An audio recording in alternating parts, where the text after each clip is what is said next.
সুপ্রিয় শিক্ষার্থীবৃন্দ, সবাইকে স্বাগতম। আজকে আমরা নতুন একটি টপিক শুরু করতে যাচ্ছি, বৃত্ত এবং বৃত্ত সংক্রান্ত যাবতীয় সকল প্রকার প্রশ্ন ও সমাধান। তাহলে চলো শুরু করা যাক। বৃত্ত বলতে আমরা যেটা বুঝি, কোনো সমতলের উপরস্থ একটি নির্দিষ্ট বিন্দু থেকে সমান দূরত্বে অবস্থিত বিন্দুসমূহের সেট একটি সঞ্চারপথ গঠন করে। এই সঞ্চারপথটিকে বৃত্ত বা সার্কেল বলা হয়। নির্দিষ্ট বিন্দুটিকে বৃত্তের কেন্দ্র এবং ধ্রুবক দূরত্বটিকে বৃত্তের ব্যাসার্ধ বলা হয়। এটা আমরা সবাই জানি, বৃত্ত কেমন দেখতে হয়, বৃত্তের কেন্দ্র কোনটা, বৃত্তের ব্যাসার্ধ কোনটা। তাহলে আমরা আসলে যেটা শিখবো সেটা হচ্ছে যে বৃত্তের বিভিন্ন ধরনের সমীকরণ নির্ণয় এবং এই বৃত্ত সংক্রান্ত অঙ্কগুলো কিভাবে করে। তাহলে প্রথমেই আমরা দেখতে পাচ্ছি এখানে বলা আছে মূল বিন্দুতে কেন্দ্র বিশিষ্ট বৃত্তের সমীকরণ। তোমরা লক্ষ্য করো, এখানে একটা কথা বলা হচ্ছে মূল বিন্দুতে কেন্দ্র বিশিষ্ট বৃত্তের সমীকরণ, অর্থাৎ এমন বৃত্ত যার কেন্দ্র হবে মূল বিন্দু, অর্থাৎ 0 0 বিন্দুতে হবে যার কেন্দ্র। তাহলে 0 0 বিন্দুতে কেন্দ্র বিশিষ্ট যে কোনো বৃত্তের সমীকরণ কিরকম হয়? x²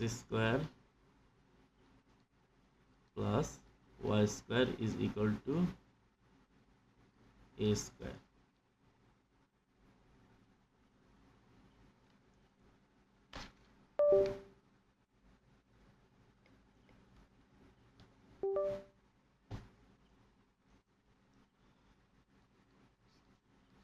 যেখানে এ হচ্ছে উক্ত বৃত্তের ব্যাসার্ধ।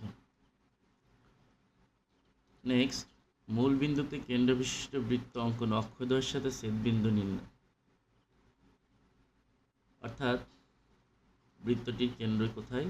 মূল বিন্দুতে, 0 0 বিন্দুতে, এবং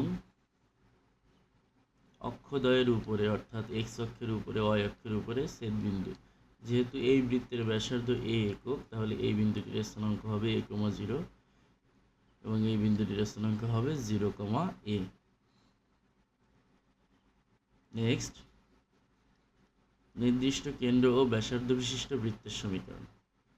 অর্থাৎ এমন কোনো বৃত্ত যার একটি নির্দিষ্ট কেন্দ্র h, k আছে এবং ব্যাসার্ধ a আছে, তাহলে উক্ত বৃত্তের সমীকরণ হবে x - h তার whole square plus y - k তার whole square is equal to a²।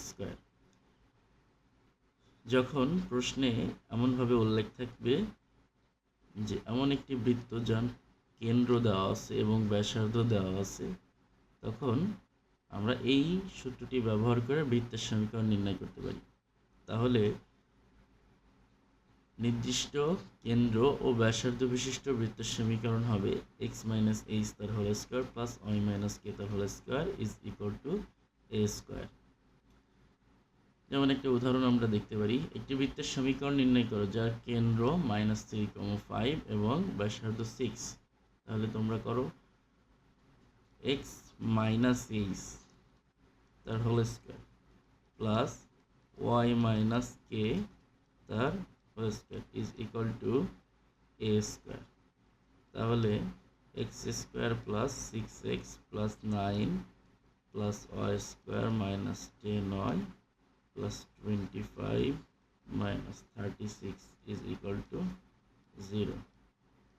Then x² plus y² plus 6x minus 10y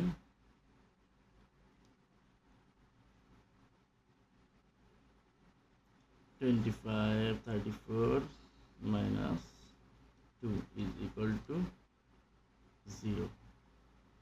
তাহলে এটাই হবে কি? নির্ণেয় বৃত্তের সমীকরণ।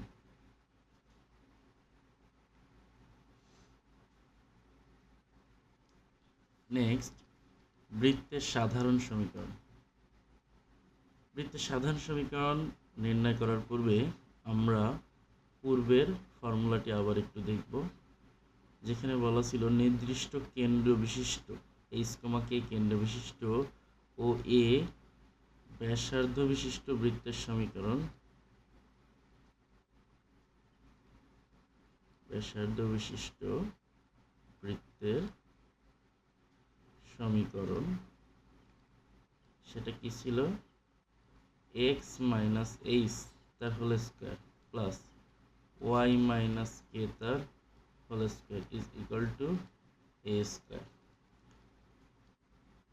তাহলে এই সূত্র লিখে দিলে এটা আসে X square minus 2hx plus H square plus y square minus 2yk plus k square minus a square is equal to 0।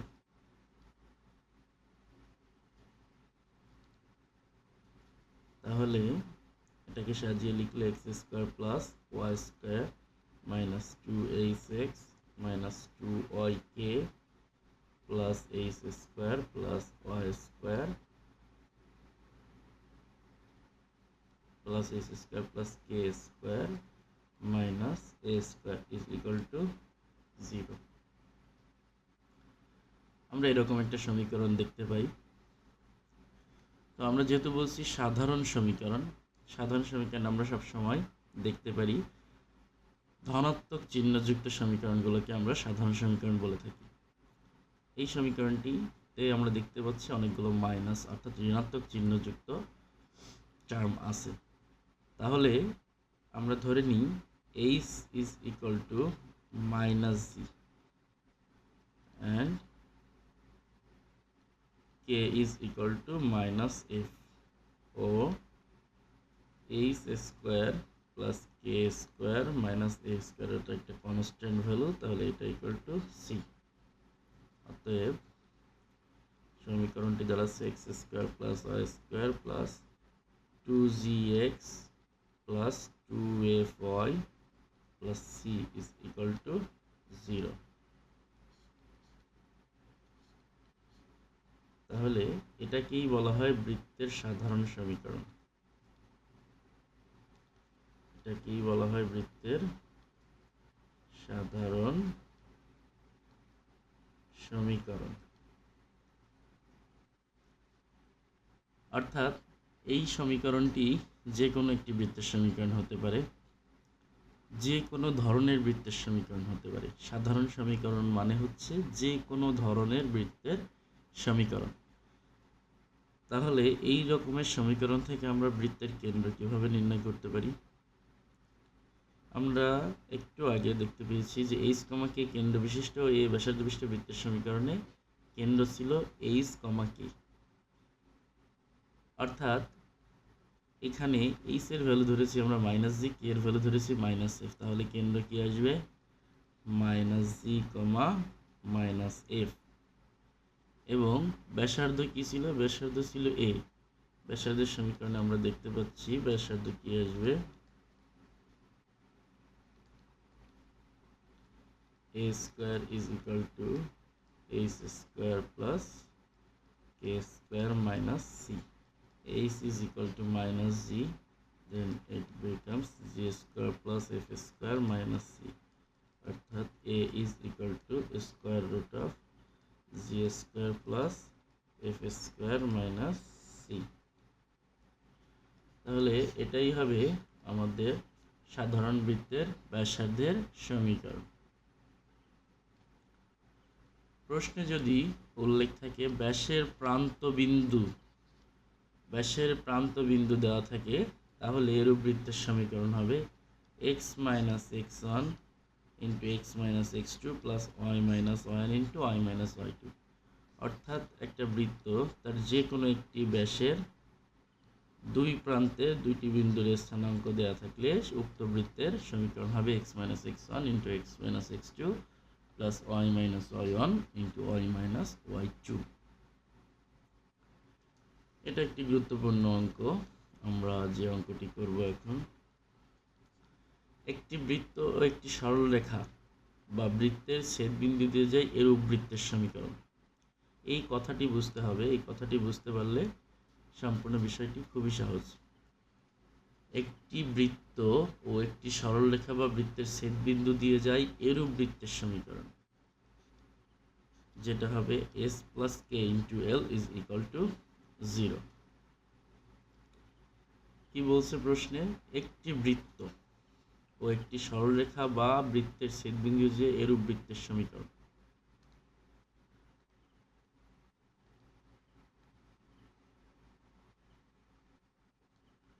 একটি বৃত্ত ও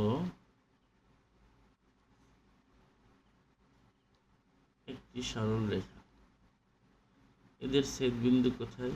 এই একটা ছেদবিন্দু ও এই একটা ছেদবিন্দু। এই ছেদবিন্দু দিয়ে যায় এরূপ অপর একটা বৃত্ত হতে পারে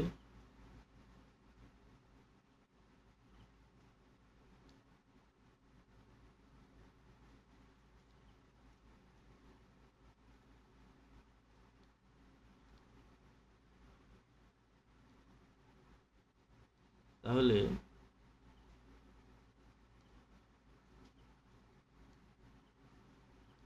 একটি বৃত্ত, অর্থাৎ এই বৃত্তটা হতে পারে X square plus Y square plus 2gx plus 2fy plus C is equal to 0।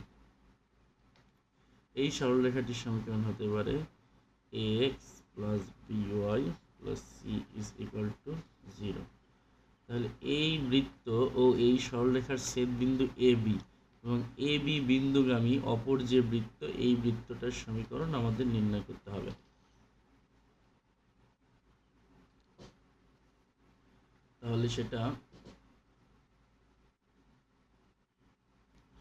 তাহলে সেটা আমরা কিভাবে নির্ণয় করতে পারি? s প্লাস কে ইন্টু এল ফর্মুলায় ধরা, যেখানে এস হচ্ছে আমাদের গিভেন যে সার্কেল, অর্থাৎ যে বৃত্তটির সমীকরণ দেয়া থাকবে সেই সমীকরণটি, কে একটি কনস্ট্যান্ট, এল হবে আমাদের লাইনের ইকুয়েশন। তাহলে কি আসছে? X square plus Y square plus 2gx plus 2fy plus C plus K into ax plus by plus c is equal to 0। তাহলে এটাই হবে উক্ত বৃত্তের সমীকরণ। কথাটি অন্যভাবে বলতে পারত, একটি বৃত্ত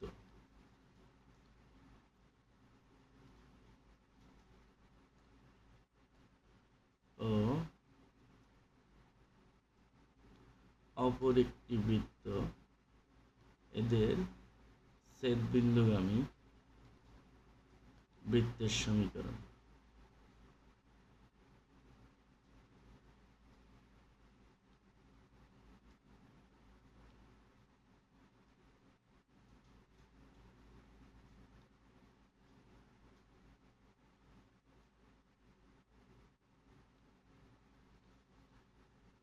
তাহলে প্রথম বৃত্তটি ধরে দেওয়া আছে X square plus Y square plus 2gx plus 2fy plus C is equal to 0।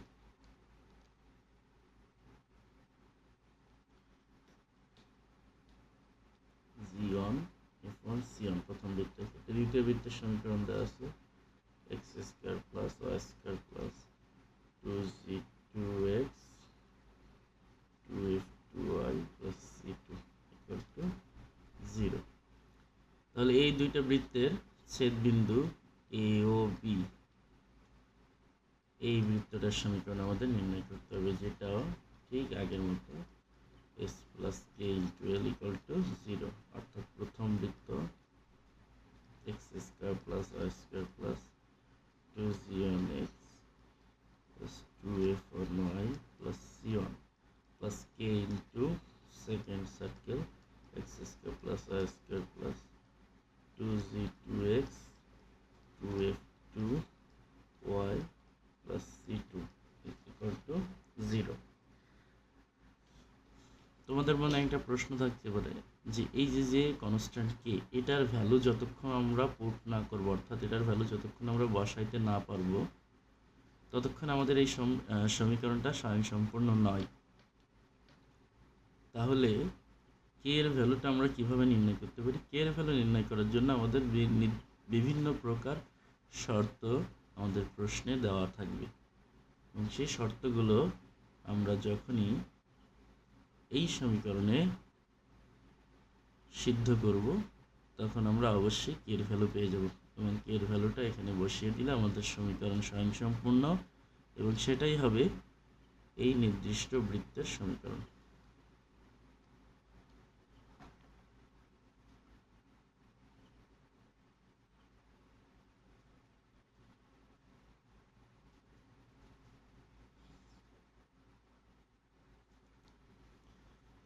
এখন আমরা দেখব তিনটি নির্দিষ্ট বিন্দুগামী বৃত্তের সমীকরণ নির্ণয়।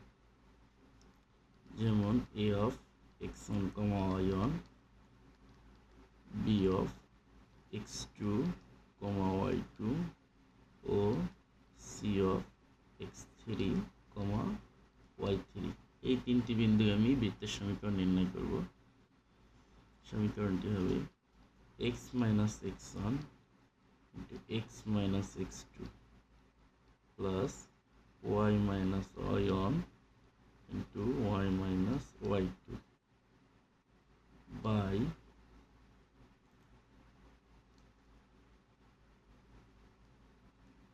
x3 minus x1 into x3 minus x2 plus y3 minus y1 into y3 minus y2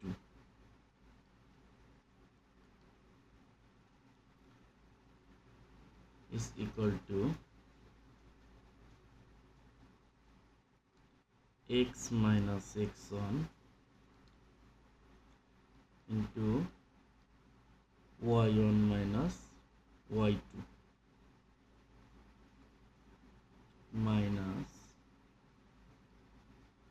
y minus y1 into x1 minus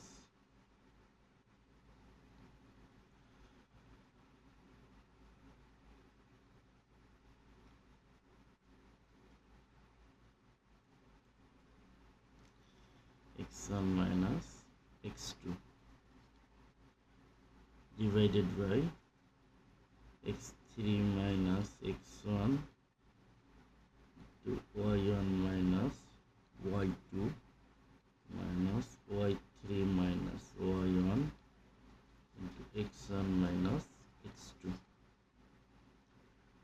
সমীকরণটি complicated মনে হলেও আসলে সমীকরণটি মোটেও কমপ্লিকেটেড না। তোমরা যদি লক্ষ্য করো তাহলে দেখবা আমাদের প্রথম যে ইকুয়েশনটি আছে নিউমেরেটরে, সেটা হচ্ছে x minus x1 into x minus x2 plus y minus y1 into y minus y2।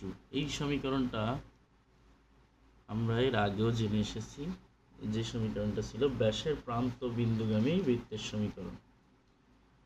ব্যাসের প্রান্ত বিন্দুগামী বৃত্তের সমীকরণ অর্থাৎ এ ও বি কে ব্যাসের প্রান্ত ধরে যদি বৃত্তের সমীকরণ নির্ণয় করে, তাহলে যে সমীকরণটা আসবে সেটাই আমাদের লবে বসবে, এবং হরে শুধুমাত্র এক্স এর স্থানগুলোতে তৃতীয় বিন্দু x3 দ্বারা সিদ্ধ করে দিচ্ছি। লক্ষ্য করো, y এর স্থানগুলোতে তৃতীয় বিন্দু y3 দ্বারা সিদ্ধ করে দিচ্ছি। তাহলে প্রথম অংশের আমরা লবহার খুব সহজে লিখে ফেলতে পারলাম, এবং দ্বিতীয় অংশে আমরা কি করব, x minus x1 into y1 minus y2 minus y minus y1 into x1 minus x2, এই প্রথম অংশটুক লবের সূত্রটুকু আমরা মনে রাখবো, এবং বাকিটুক ঠিকই পূর্বের মতো x এর জায়গায় x3, y এর জায়গায় y3। তাহলে চলো আবার নতুন করে আমরা সমীকরণটি আরেকবার লিখি। X minus X one into X minus X two plus Y minus Y one into Y one minus Y two by এক্সের স্থলে হয়ে যাবে X three minus X one into X three minus X two plus Y three minus Y one into Y three minus Y two is equal to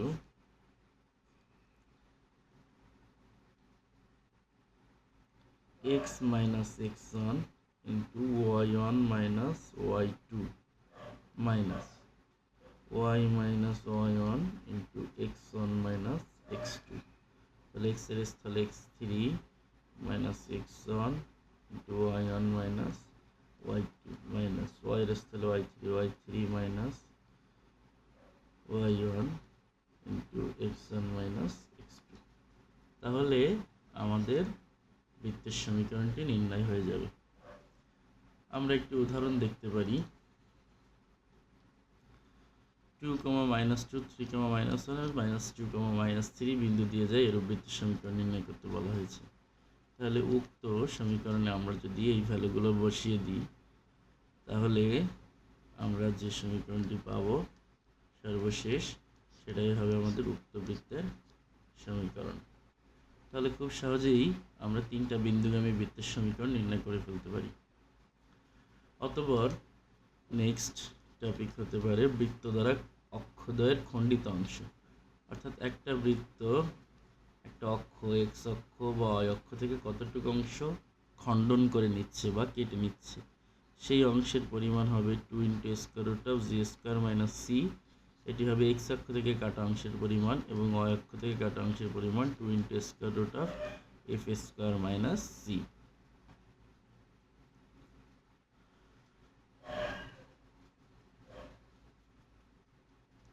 অতঃপর আমাদের next topic বৃত্তের সাপেক্ষে কোনো বিন্দুর অবস্থান।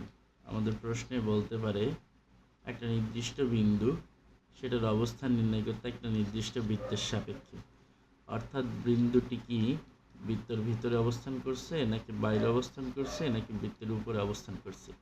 বৃত্তের সাপেক্ষে বৃত্তের কোনো বিন্দুর এই তিনটি অবস্থান হতে পারে। তাহলে সেটা নির্ণয় করা খুবই সহজ। ধরে নিই আমাদের বৃত্তটি দেওয়া আছে x² + y² + 2gx + 2fy + c = 0 এবং বিন্দুটি দেওয়া আছে p of x1, y1। এই বিন্দুটি এই বৃত্তের ভিতরে না বাইরে সেটা নির্ণয় করা খুবই সহজ পদ্ধতি আছে। এই বিন্দু দ্বারা এই বৃত্তকে সিদ্ধ করিয়ে দেব।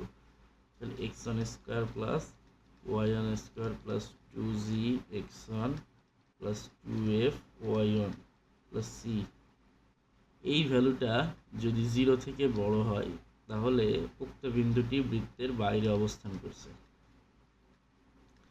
যদি 0 থেকে ছোট হয় তাহলে বিন্দুটি বৃত্তের ভিতরে অবস্থান করছে, যদি ইকুয়াল 0 হয় তাহলে বিন্দুটি বৃত্তের পরিধির উপর অবস্থান করছে। এই তিনটা কন্ডিশন হতে পারে। তাহলে আমরা খুব সহজেই বৃত্তের সাপেক্ষে বিন্দুর অবস্থান নির্ণয় করতে পারি। আমাদের নেক্সট টপিক হতে পারে দুইটি বৃত্ত পরস্পরকে স্পর্শ করার শর্ত। দুইটি বৃত্ত পরস্পরকে দুইভাবে স্পর্শ করতে পারে, একটা হচ্ছে বাইরে থেকে আর একটা হচ্ছে ভিতর থেকে। বাইরে থেকে স্পর্শ করার শর্ত স্পর্শ করাকে বলে বহিঃস্পর্শ, ভিতর থেকে স্পর্শ করাকে বলে অন্তঃস্পর্শ। বহিঃস্পর্শের ক্ষেত্রে তোমরা যদি লক্ষ্য করো তাহলে খুব সহজ একটা শর্ত দেখতে পাবা যে বহিঃস্পর্শের ক্ষেত্রে এই দুইটা বৃত্তের কেন্দ্রের মধ্যবর্তী দূরত্ব কিসের সমান হবে? এদের ব্যাসার্ধের যোগফলের সমান হবে। ভালো করে লক্ষ্য করলে দেখতে পাবা এদের কেন্দ্রের মধ্যবর্তী দূরত্বটাই হবে কি এই দুইটা বৃত্তের ব্যাসার্ধের যোগফল। তাহলে অন্তঃস্পর্শের ক্ষেত্রে কি হবে? এখানেও লক্ষ্য করলে দেখা যাচ্ছে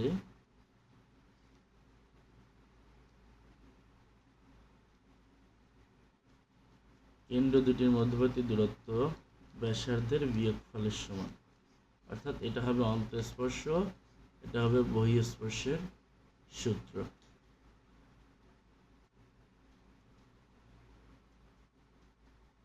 পরবর্তী ক্লাসে আমরা বৃত্তের পোলার স্থানাঙ্ক সম্পর্কে জানব। এবং আজকের যে সূত্রগুলো আমরা শিখলাম সেই সূত্র সংশ্লিষ্ট যে সকল অঙ্ক এসে থাকে বোর্ড পরীক্ষায় সেই ম্যাথগুলো আমরা দেখে নেব। ধন্যবাদ সকলকে। আজকের মতো ক্লাস এখানেই সমাপ্ত করছি। পরবর্তী ক্লাসের আপডেট পাওয়ার জন্য অবশ্যই চ্যানেলটিকে সাবস্ক্রাইব করে রাখো এবং লাইক শেয়ার দিয়ে পাশে থাকো। ধন্যবাদ সকলকে।